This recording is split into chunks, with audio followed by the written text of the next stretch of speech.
From the title, you can already get the gist of the video. So yeah, sharing culture can be exhausting, and as minorities, it feels better to close your doors to others who take interest or want to take part of your culture. But the question is, why? When I was younger, living in the west side of Jamaica near beaches and resorts, tourists, especially white tourists, were normal, and we honestly just treat them like a neighbor. Everyone loves a Jamaican, and Jamaicans, we are pretty popular to be open to sharing cultures to foreigners. But, however, that causes shit like this. Though I can say this very confidently, Jamaican culture is not infantilized like Asian cultures, especially Japanese culture. What we do have in common is that we're all treated the same, like a damn zoo exhibit. It is not wrong to want to share your culture or have an interest in a culture that isn't yours. However, sharing culture, I think, it can lead to a web of stereotyping yourself and also getting robbed of the same culture. Take the whole Korean industry, for example. K-pop groups are famous for taking reference from black hip-hop cultures or sometimes Afrobeats and reggaeton. But you may ask, Lee, how is that a bad thing? Well, it's very apparent that the K-pop industry does not respect the culture or artists they steal from or take references from. And before y'all spew, oh, it's because they're not accustomed to Western culture. Well, if you're taking references from crap, you learn. But if you steal things like a cheater on an exam day, you're not going to understand what you're even producing. Like with AI. And you know what's even more exhausting? The career boosts will forever be jumping you for being sensitive about your culture being smashed together and turned into big dog shit. K-pop has made its own footprint. No one is taking that from them. But people will always forget the blueprint. This constant cycle makes it feels like we should become more territorial with our culture or heritage, causing a constant divide between people.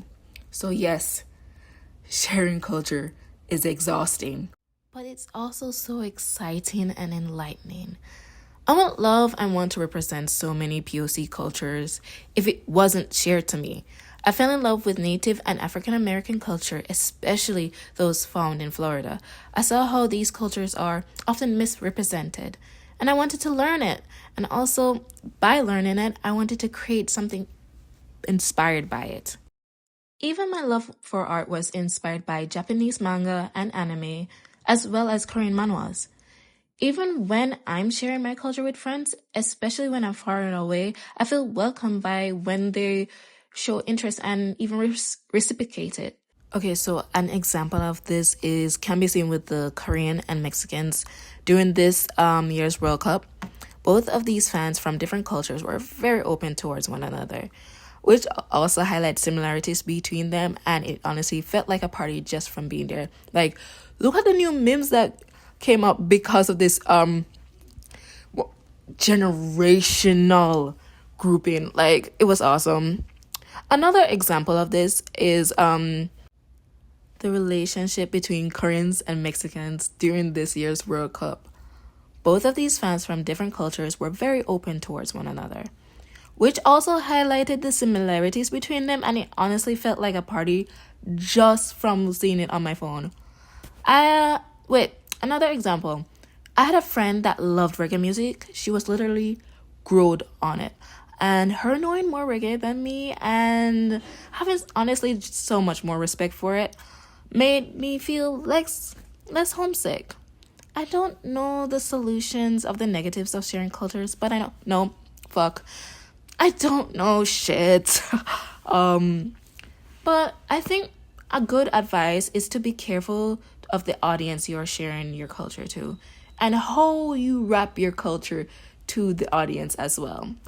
Honestly, just stay safe around here. This video was in no shape or form trying to act supremacist or isolative this or spread any diaspora.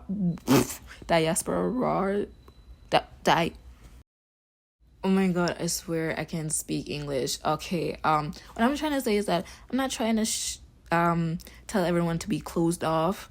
I just wanted to honestly rant because literally, I think it was last semester, someone found out I was Jamaican, and this boy, he every time I reached in the classroom, he would scream "Boom, clot" from the top of his chest. Bitch, nobody want to hear that in a flipping 8 in the morning. I just want to sit down. It's like a pet peeve of mine. Like, oh, I hate it. I hate it when everybody starts to spread Jamaican curse words because no one's original anymore. That's why I'm keeping some to myself. I'm sorry. I'll share everything else except that. Okay, thank you. If you're still here, like and subscribe. I need money and fame. Honestly, I'm doing this for selfless reasons. Bye.